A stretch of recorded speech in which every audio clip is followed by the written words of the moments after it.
सास का अखाड़ा बहू ने पछाड़ा। माँ जी, ये कैसे बना रही है शिमला मिर्च? नहीं नहीं नहीं, ऐसी कोई नहीं खाएगा। आप हटिए, मैं बनाती हूँ। कोई नहीं खाएगा? अरे तेरे मायके वालों के लिए नहीं बना रही हूँ, अपने पति, बेटे और बेटी के लिए बना रही हूँ। और वो लोग शिमला मिर्ची ऐसी ही पिछले कई सालों से खाते आ रहे हैं। बहू बहू हो ना, थोड़ा सोच समझ कर जबान खोला करो, समझी? माँ जी, फिर तो मैं यही कहूँगी कि आपको खाना बनाना आता ही नहीं। बहू शिमला मिर्च बना लेती है, लेकिन अपने अंदाज में। फिर खाने के टेबल पर, ये सब्जी क्या बहू ने बनाई है? आज बहुत अलग लग रही है। भाभी, रंग तो बड़ा अच्छा दिख रहा है सब्जी का। अरे नहीं नहीं, मुझे तो माँ के हाथ वाली खानी थी। क्या है रीना, सब्जी माँ को ही बनाने दिया करो ना। सास, जिसे अब थोड़ा सा अपना पल्ला भारी दिख रहा होता है। अरे अब बेटा मेरा जमाना आ गया। ये घर कभी मेरे नाम से चलता था, लेकिन अब लग रहा है कि मेरा होना ना होना एक ही बराबर है। बहू तो पूरे घर के साथ रसोई में भी राज करना चाहती है। माँ जी, आप ही ने तो कहा था शादी के वक्त कि रानी बनाकर रखेंगी मुझे। तो देखिए, रानी का काम यही होता है ना, राज करना। अरे देख बहू, माना तू राज करना चाहती है, लेकिन भूल मत, पूरी रियासत अभी मेरी है।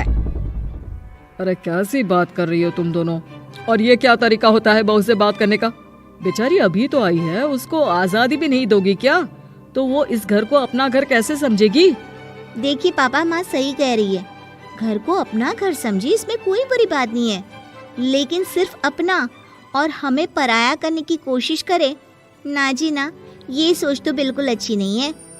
देख, तू छोटी है ना, छोटी की तरह रहा कर। हर बात पर बीच में ना बोला कर। क्यों? वो मेरी बेटी है तो मेरे तरफ से ही बोलेगी ना।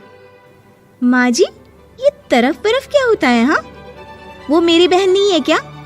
मैं मानती हूँ कि आज मैंने सब्जी बना दी, लेकिन थोड़ा खाने में बदलाव करना हम स्त्रियां भी तो जानती हैं और चाहती भी हैं। तो इसका मतलब ये तो नहीं कि घर के खाने की कोई वैल्यू ही नहीं है। देख, मैं कोई बहस नहीं करना चाहती, जाओ खाना खा लो। सभी खाना खाने बैठ जाते हैं। अगले रोज, माँ जी प्लीज, ये आस पड़ोस वालों को बोलिए ना, मुंह उठाकर घर में मत आ जाया करे। अरे किसी के घर आने जाने का कुछ वक्त तो होना चाहिए। यहाँ तो सारा दिन मानो लोगों ने धर्मशाला बनाकर रखी है। बहू, वो हम लोगों के परिवार जैसे हैं, पिछले 25 साल से हमारे साथ है। और ये मेरा घर है, यहाँ कौन आएगा कौन नहीं, ये तू कैसे डिसाइड करेगी? और हाँ, तुझे अगर पसंद नहीं ना, तो अपने कमरे में चली जाया कर। वो लोग बात ही कर रहे होते हैं कि पड़ोसन आ जाती है। अरे बहन, हम लोगों ने जागरण रखा है माता का आज रात, सुबह का भंडारा भी, तो बहू रानी को लेकर आना हाँ बिटिया। अच्छा चलती हूँ, और घरों में भी निमंत्रण देना है। अरे हाँ हाँ, हम जरूर आ जाएंगे। वैसे किस किस को बुला रही हूँ? वो तुम्हारी ननद और भाभी भी आ रहे हैं क्या? माँ, क्या आप इनके पूरे खानदान को जानती हैं? अरे भाभी ने ही तो मेरी ननद की शादी की पूरी तैयारियां कराई थी, और मेरे मायके में भी पापा की मौत के बाद वहाँ रहकर इन्होंने ही मुझे संभाला था। इतना तो कोई किसी के लिए नहीं करता। अच्छा, मैं ना फल दे जाऊंगी, काट देना भाभी, मैं दूसरे काम पूरे कर लूंगी। मेरी तो तबीयत खराब है माँ जी, आप ही काट देना सारे फल। मैं रात का खाना भिजवा दूंगी, परेशान ना होना। हाँ? अरे नहीं नहीं, हम लोग बना लेंगे, 4 लोगों का खाना तो बनाना है। अरे नहीं नहीं, आप फल पर लग जाओगी, और बहू की तबीयत भी ठीक नहीं, खाना मैं ही भिजवा दूंगी। पड़ोसन चली जाती है और सास बहू की तरफ देखती है। देखा, जिसे तू धर्मशाला बोल रही थी, वो कितने अपने हैं। हाँ माँ जी, आप उनका काम कर रही हैं, उनके जागरण का प्रसाद तैयार कर रही हैं, तो वो क्या इतना भी नहीं करेंगे आपके लिए? ओहो, तुझसे बहस क्या करना बहू। तभी बहू की माँ आ जाती है। अरे बहन जी, बेटी से मिलने का मन किया तो बिना बताए ही आ गई, बुरा न मानना। ये मत समझना कि ये मेरा घर नहीं, कोई धर्मशाला है।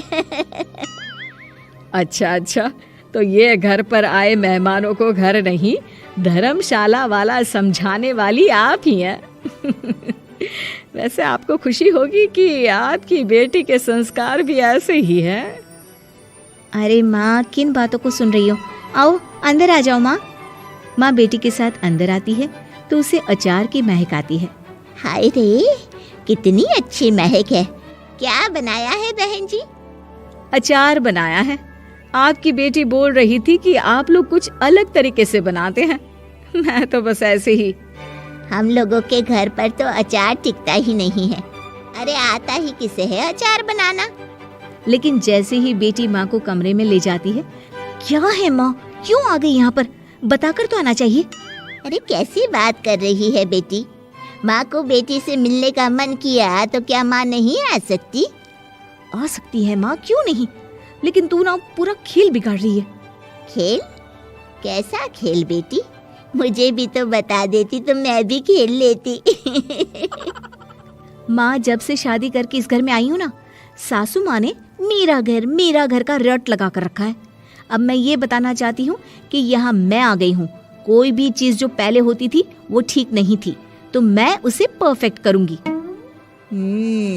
अच्छा, यानी बात सिंहासन की है कि पहली रानी को उतारना है। हाँ माँ, तुम्हें जो समझना है समझो, लेकिन बात तो यही है। पर बेटा वो बेटी कुछ नहीं समझती और दरवाजा खोलकर बाहर चली जाती है। माँ, जो कि एक अच्छी औरत होती है, बेटी को समझाने की कोशिश तो करती है।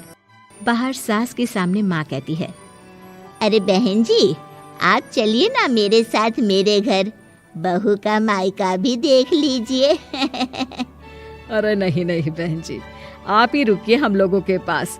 शाम को जागरण है, वहाँ ले चलेंगे। उसी का प्रसाद तैयार कर रही हूँ।